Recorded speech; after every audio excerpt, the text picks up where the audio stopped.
At the very tail end of the most recent episode of Star Wars Season 2 of Andor, we get the most exciting part of the entire trio of episodes that just dropped last night. And I don't know about you, I really enjoyed that opening trio of episodes to kick things off last week. That was very exciting, really well done, and I was hoping for things to ramp up. Apparently we're going to wait another week. It was definitely a slower week, perhaps, I'm hoping, the slowest week of Season 2 of Andor.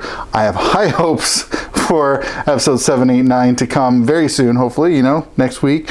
I'm very excited. But in the meantime, any week that we get new episodes of Andor is always a special week, a week to be treasured, and we got 3 of them last night.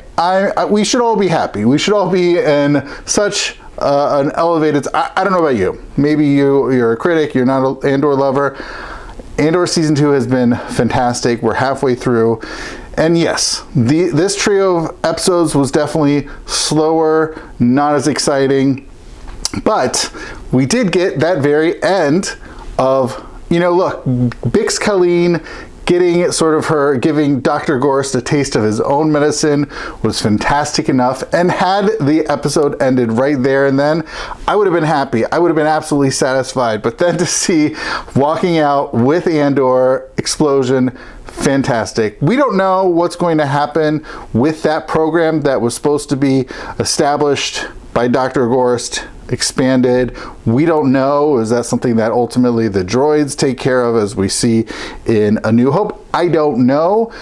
It'll be interesting to see where that goes. Does this totally end everything? Does Dr. Gorst have notes lying around or in the computer system that someone can replicate? That is incredibly unclear. We'll see what happens with that. But I actually want to focus, my questions are around, what does this mean for Bix? After all, we first saw her in opening this season with her being haunted by Dr. Gorst, or sort of the ghost of Dr. Gorst while he was still alive.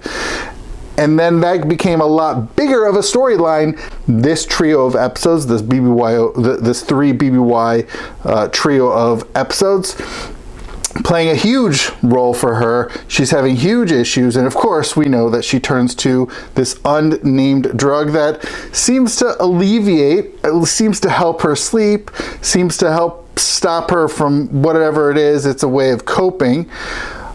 Of course, look, Andor seems to be concerned about her. Want to talk about it? Just go back to bed. It's been a while now. And quite clearly, Luthen Rael is very concerned when he comes to see her. We need you, Bix. We need you healthy.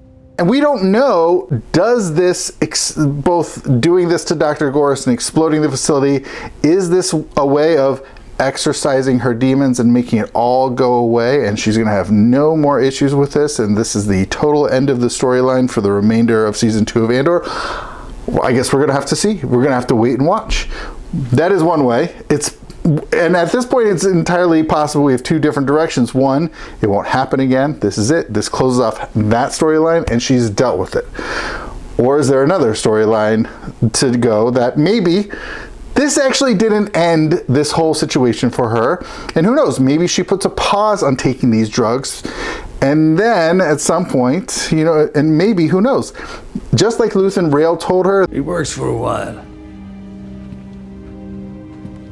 But the dreams come back worse when you stop. is she going to resume taking them again? Is she going to hit such a terrible situation and go much more hard taking these drugs? That's speculation. We'll see where all this goes. One thing I had a question, one question that immediately popped to mind is, how did this happen? Of course, this is intel. We knew that Lonnie Young, right, the ISB officer, he's tasked with this, so clearly he fed the information to Luthen Rael. Can't wait another 3 months, Lonnie. There's too much going on. You used to tell me to wait. Those days are gone. Who gave it to Bix. Now, we don't know what the motivation was behind this was just simply, hey, we need someone to take care of this. We need to put an end to it. That's, really quite simply one way of that taking place. But another is when Luthen visited Bix. We need you, Biggs. We need you healthy. Was this a way of saying she needs to get back in the game? We need to find a way. And here it is for her. This is her opportunity, her chance to really kill two birds with one stone. One, to exercise these demons, as we spoke about before, sort of ending this trauma, so to speak, and the other of which is getting her back in. She wanted to do something, and I think it also does one other thing to a subplot of this trio of episodes of Andor being so overprotective of her, not allowing her to do any missions. She was able to go into the building all by herself. Andor was waiting for her outside of the building, so I think he had to develop a measure of trust. One thing we don't know, that's not clear, is there a time jump for this episode, for this scene, from the rest of the trio of the rest of the episode? We don't know. I don't know. I'm very happy to speculate there's a time jump. It could still be 3 BBY. At the same time, it could just be months later. This intel's been passed on. They know Dr. Gorse is going to be there. No one else is around. Boom, he's offed. So, look, he got his just desserts. He got a taste of his own medicine. He got ended.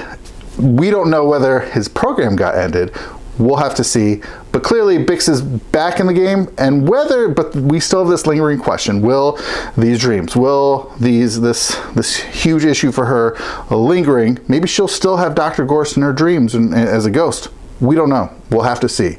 But one thing's clear: we're midway through this second season of Andor. It has been good, and I have such high expectations for what's to come. So I should have started with this. That's such a lovely Gorman greeting. But thank you so much for watching, and may the Force be with you.